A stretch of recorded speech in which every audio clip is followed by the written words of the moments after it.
Good morning, memory seekers. We're here in the Northumberland National Park. We arrived yesterday afternoon. The weather was atrocious. We're staying in the Pheasant Inn behind me. We've just had a wonderful breakfast there. We're going to head out shortly to Falston Village, which is just about 500 yards from here, and then to a couple of viewpoints in the Kielder Forest before heading south down to see Hadrian's Wall and some of the Roman ruins before heading off to Corbridge, which will be our base for the next few days and part of this trip. So come along. I hope you're going to enjoy it. Before we head out for our day, let's just roll back to yesterday afternoon and our arrival in the national park. If you've been watching our previous episodes, then you'll know we've been staying on the coast at Embleton. The drive to the Pheasant Inn took us inland on what should have been a pretty drive, though the weather sadly had other plans yet again, and we had to cancel a few of our stops due to heavy rain and wind. There was, however, one unusual spot we didn't want to miss: a gibbet where a corpse once swayed in the wind as a warning and deterrent. The gibbet stands on a vast expanse of moorland, offering panoramic views of the surrounding countryside. The landscape is largely treeless, making it feel quite exposed to the elements, especially the wind. The terrain is undulating with gentle slopes and rolling hills. On a clear day, visitors can see distant landmarks such as the Cheviot Hills, the Simonside Hills, and even the Scottish borders. Today we are the only fools to stop at this wild and windy landmark.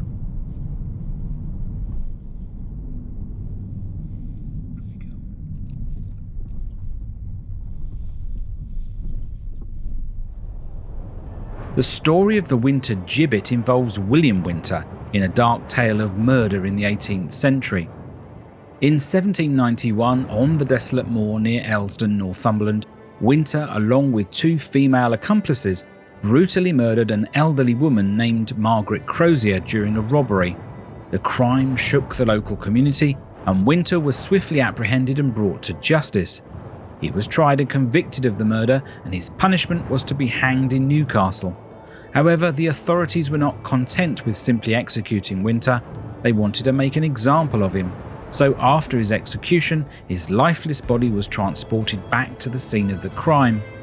Here it was suspended in chains from the gibbet, a gruesome spectacle intended to deter others from committing such heinous acts. For years, his decaying corpse remained on display, exposed to the elements. Eventually, the gibbet was taken down, but its memory lived on. In the 19th century, a replica was erected near the original site, ensuring that the chilling tale of William Winter would not be forgotten.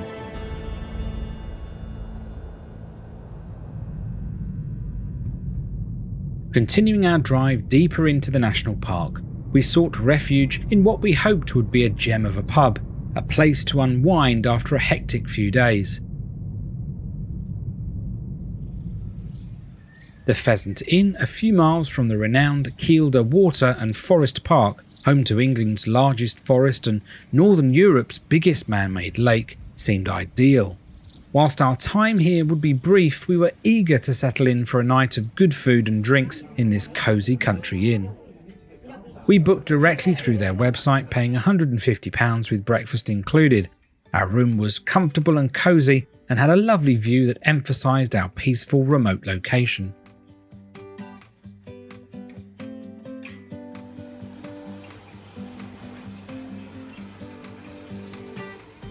The bar and dining area exuded a quaint traditional charm, and our hosts were warm and welcoming. On a rainy night, what more could you want than good food and conversation? We had pre-booked dinner, which I recommend as the place filled up quickly. The food was excellent. Will enjoyed the grilled king prawn with garlic, chilli and coriander, while I savoured the delicious ham hock tureen with homemade piccalilli. For our mains, Will chose the lasagna, and I opted for the wonderful slow-cooked pork belly with crackling and apple sauce. After several rounds of drinks and skipping dessert, our food and drink bill came to around £90, which was very reasonable.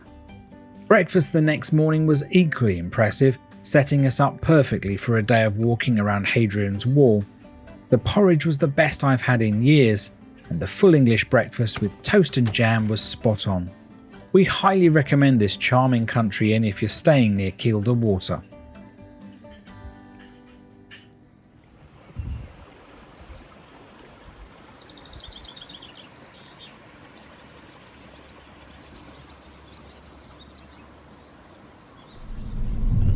Right, let's start to burn off some of that good food.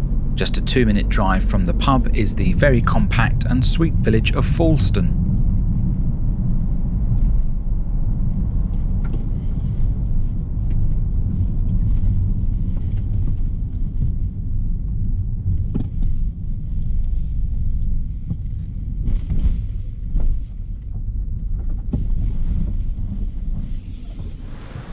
It's a very sleepy village just 8 miles from the Anglo-Scottish border and just east of the Kielder Waters.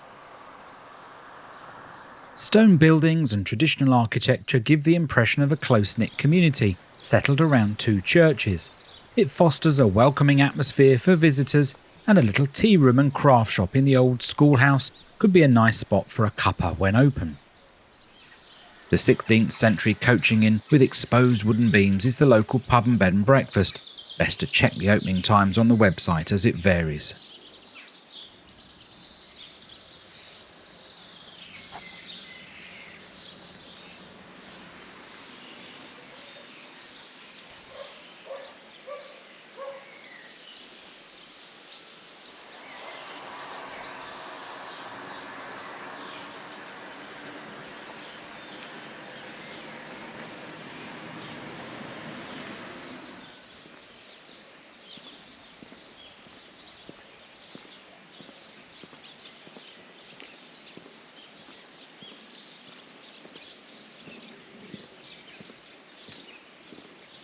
A shiny cast iron surround with the image of Queen Victoria highlights the local water source, where the villagers would have come for clean water before it was plumbed to their houses.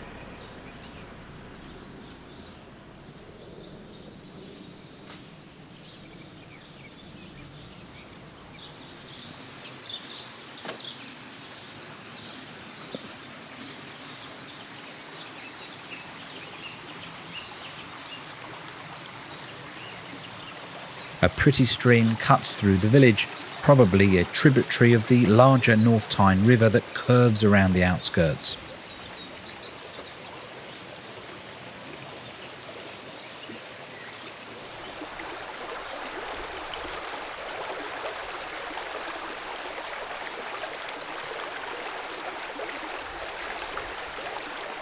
The information board mentions walking trails along the river to a sculpture called the Stell, a place to sit and watch the stars at night, as this area has very little light pollution.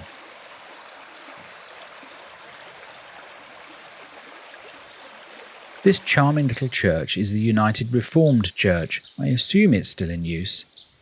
The weathered plaque reads Presbyterian Church 1709, so it was previously the Presbyterian Church of the community, possibly dating back to the early 1700s.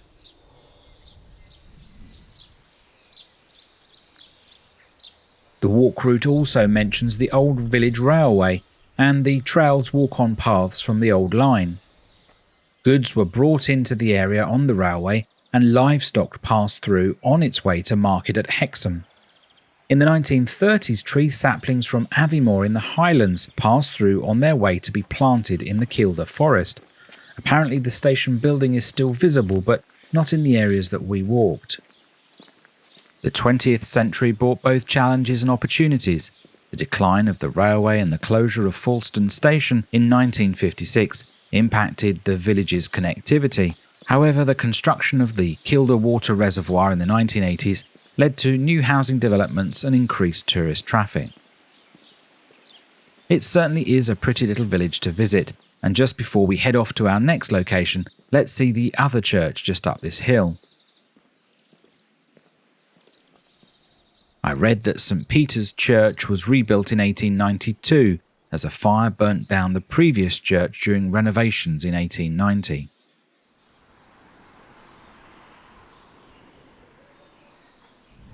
A short drive from Falston is the largest man-made reservoir in Europe, and there is supposedly a good lookout point above the lake.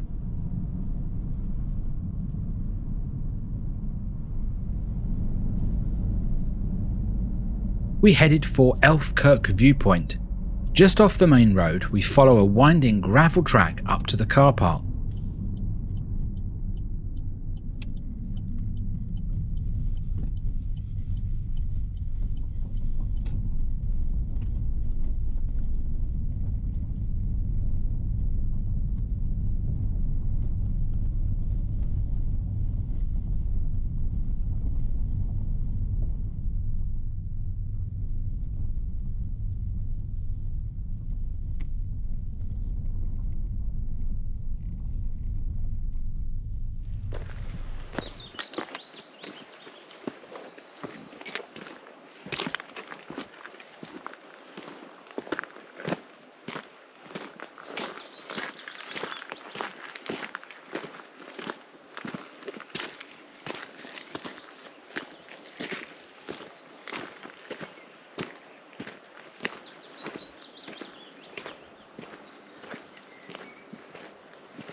So this is actually a viewpoint we wouldn't recommend you come to. There is pretty much no view at all of the lake. The trees have grown over the last few years, I guess, and the shrubbery has grown around. They actually want to charge you £2 to come and park in this car park. I mean, we've just walked straight up. It's really close to the car park. There's nobody here. Absolutely ridiculous to charge for walking up a path for 100 yards and then coming to a viewpoint that actually you really can't see anything. So avoid this one, folks.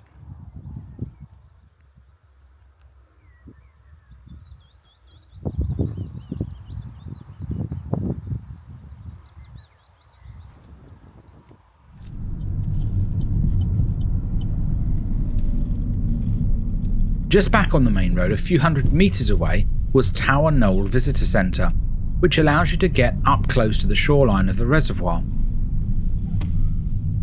£2 for an hour. It turned out to be equally disappointing. I don't know if this place was dead because of the weather, or because the cafe was closed for refurbishment. Another £2 for parking was softened by the clean working toilets, but again the view was nothing special. Maybe I'm missing something. Let us know in the comments if you've had a better experience here.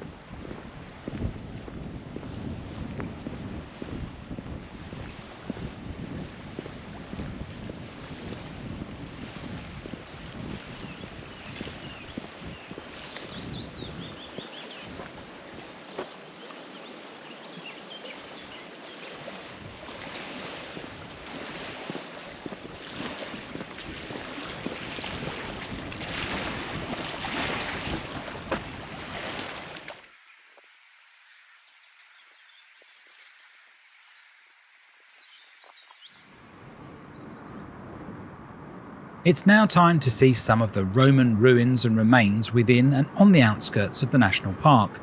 Our journey south and to the west leads on Military Road, a journey partly along the historic B6318, which surrounds you in breathtaking beauty.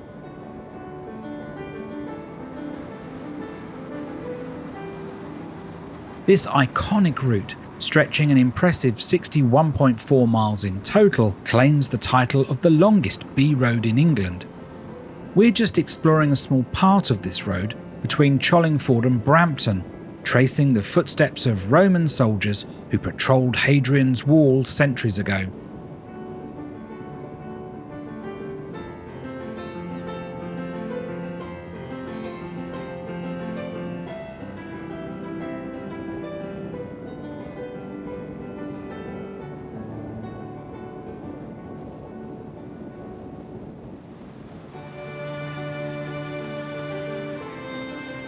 The road winds its way through the picturesque landscapes of Northumberland, offering breathtaking vistas of rolling hills and rugged moorlands, punctuated by charming villages along the way. In the distance, the ancient outline of Hadrian's Wall serves as a constant reminder of the area's rich history. It's not the stone walls on either side of the road.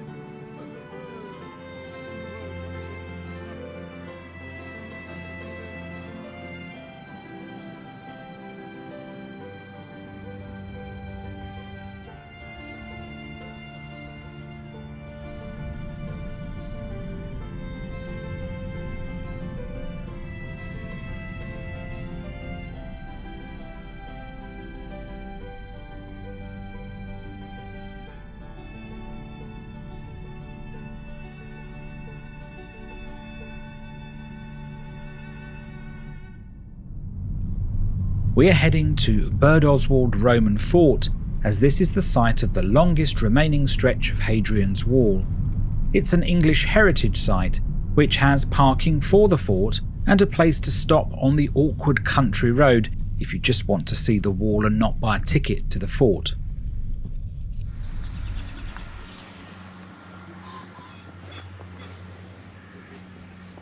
Hadrian's Wall is an enduring symbol of Roman might, stretching across the rugged landscape of northern England. A testament to the empire's ambition and engineering prowess.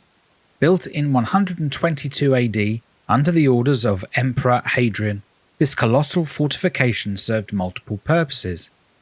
Primarily, it acted as a formidable barrier, deterring incursions from the northern tribes and establishing a clear boundary between the Roman province and the unconquered territories beyond. We are going to walk some of the wall at a beautiful location next, but first let's head into the Roman fort for a brief look around.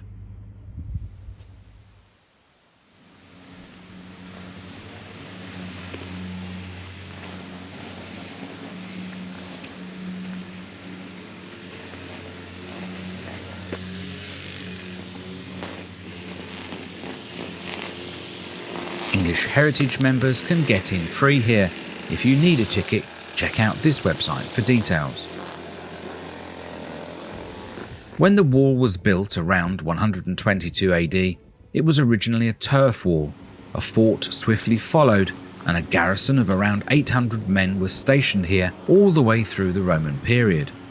The turf was replaced with stone over time, improving the defences. This house is not Roman. It was built in the 17th century as a farmhouse and purchased and extended with a tower to make it more medieval by Henry Norman. He had a strong interest in the fort and its history. He hired archaeologists to excavate Birdoswald. The house was in use as a working farm right up until 1984.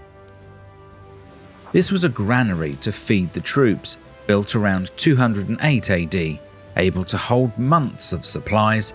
They included raised floors for ventilation. From above we can see the outline of the fort boundaries. Gatehouses positioned on each side are still visible apart from the one on the North Road. The walls would have been 4 or 5 metres high, with impressive towers either side of the gate entrances. This is the east side.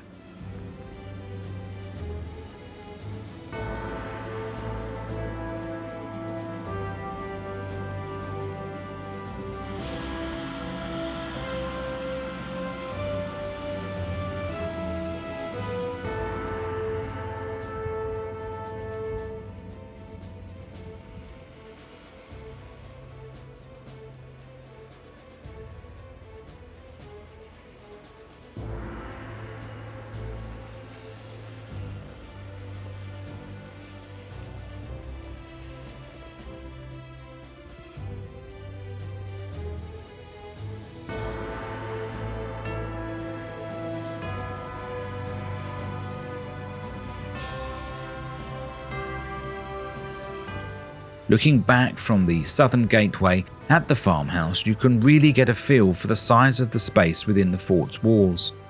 Turning around highlights the fact we're actually high up on a hill. To see more of the wall and walk amongst the history, we head back towards Corbridge again on the historic B6318 to Caulfield Quarry.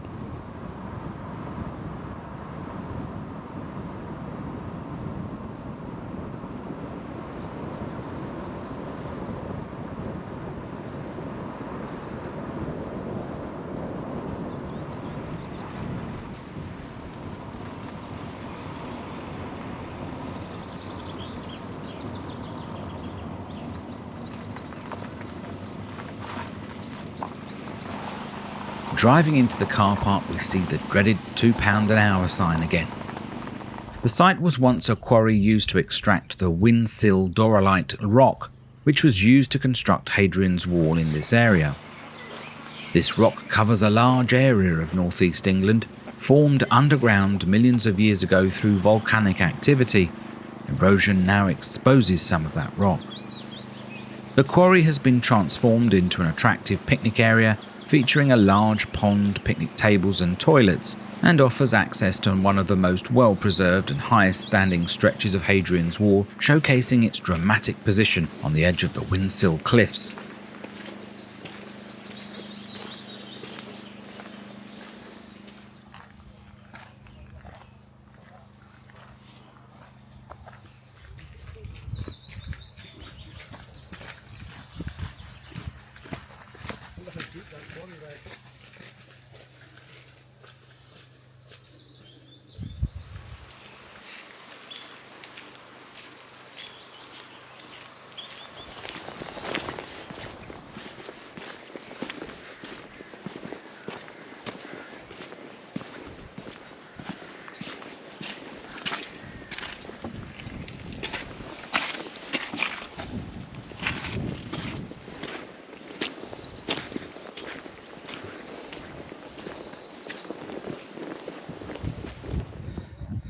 Certainly need to bring good hiking boots with you because, well, the amount of rain we've had, it is very muddy underfoot. So you need good waterproof boots when you're wandering around across the national park. A short walk from the quarry leads to Mile Castle 42, a well-preserved Roman fortification built to protect a weak spot in the wall known as Hole Gap. These small forts were built every Roman mile, about 1.48 kilometres, and they had a small gateway through them to manage the movement of people to and from the Roman province. Each mile castle was a different shape and size depending on the terrain around it. Between 10 and 30 soldiers would protect each section of the wall and the mile castle.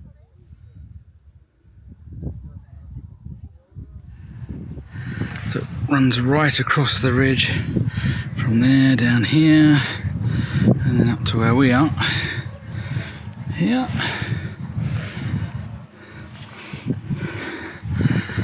And then carries on. Beyond its defensive role, the wall facilitated the control of movement across the border, enabling the Romans to regulate trade and collect taxes. Furthermore, its imposing scale spanned 73 miles across the island, projecting a powerful image of Roman authority and domination. The wall's fate has been intertwined with the passage of time. Initially a bustling military zone, it witnessed modifications and expansions with the forts, mile castles, and a supporting network of roads adding to its structure. However, after the Romans withdrew from Britain in the 5th century, the wall fell into disrepair, its stones repurposed by local communities for their own constructions. Centuries later, a renewed appreciation for history and heritage sparked efforts to preserve what remained of this iconic landmark. Today, Hadrian's Wall stands proudly as a UNESCO World Heritage Site, drawing visitors from across the globe who marvel at its enduring legacy. And you can carry on for miles as these people are right up across there on many of the trails they've got, but we'll turn back here because we've got other places to see today. But it gives you an idea of how you can follow Hadrian's Wall and the scenery that you get along the way. It's quite stunning.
I think it's harder walking down than it is going up.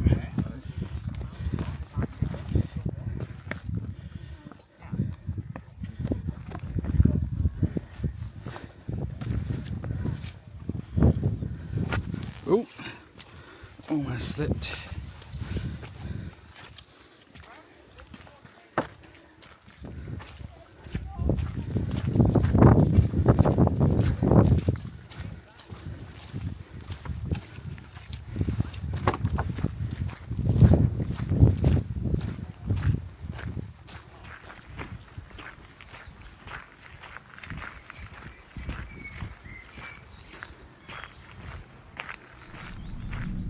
Our last stop of the day before heading to our new base in Corbridge will be Homestead's Roman Fort, the most complete, albeit remains, of a Roman fort in Britain.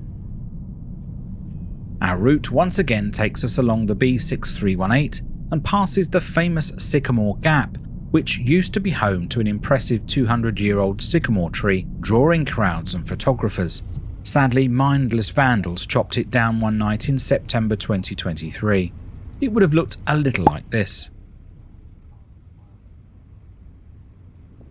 Parking at Housesteads costs £3 for up to 3 hours. English Heritage members enjoy free admission to the fort, but parking charges still apply. The fort is accessible via a scenic half-mile walk, but please note the path can be steep at times. This may make the site less suitable for visitors with mobility limitations.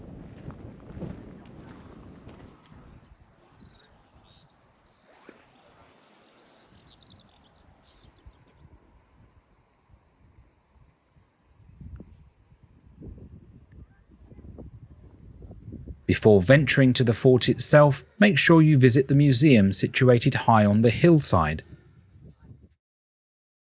Here you can learn more about the fort's original appearance, construction methods, and the fascinating artifacts unearthed during archaeological excavations. You'll also need to collect your entry ticket from the museum. Housesteads, originally known as Vercovicium, was one of 15 forts strategically placed along Hadrian's Wall. It served as a vital outpost, housing 800 infantry legionaries tasked with safeguarding the border between the Roman Empire and the barbarians. This mission continued until the empire's decline around the turn of the 5th century.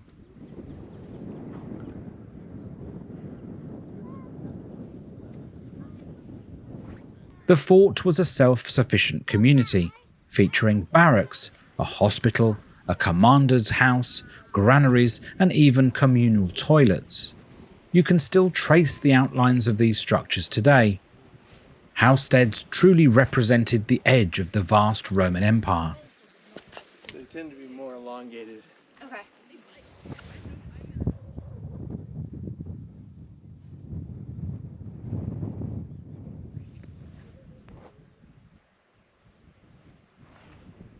Construction of the fort began in 124 AD and was completed in under a decade. It remained occupied for approximately 280 years.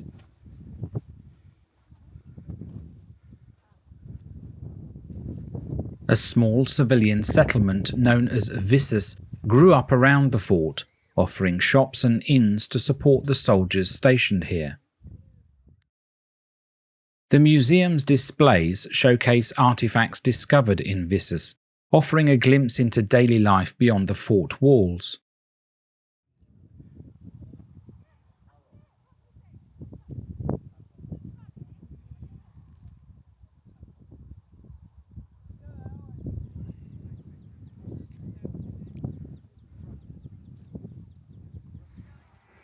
Even if Roman history and ancient ruins aren't your main interests, a visit to Housesteads is still highly rewarding. The walk offers breathtaking panoramic views of the Cheviot Hills and the stunning expansive moorlands of Northumberland.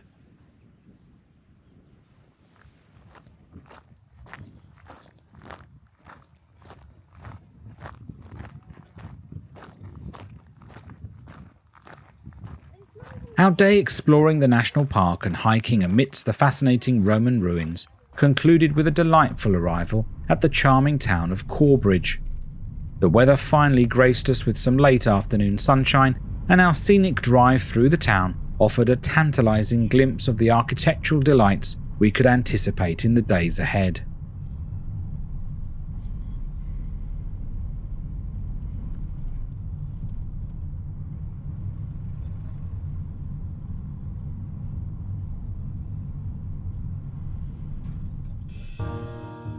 Corbridge is a picturesque village nestled in Northumberland's Tyne Valley and steeped in history. Once an important town second only to Newcastle, its roots trace back to Roman times. The well-preserved ruins of a significant Roman town and supply base lie just outside the village, a testament to its rich past. The village itself boasts charming stone architecture, with highlights including the remarkable St Andrew's Church and Vicar's Peel. A delightful mix of independent shops, quaint cafes and traditional pubs create a warm and inviting atmosphere for visitors and residents alike. Corbridge truly is a gem, where history and modern life seamlessly intertwines. We were captivated by its beauty, and we invite you to join us in exploring its history and charm. Who knows, you might fall in love too. Space there.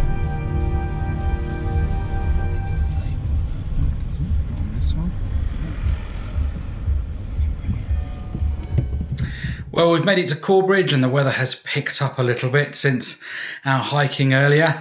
This is the view out of the window from our Airbnb, but we'll give you a tour of that in next week's video when we actually have a look around Corbridge, the beautiful area here. So join us again next time. Hope you enjoyed the video today. Do subscribe if you haven't done so yet, and we'll see you on the next video. Take care.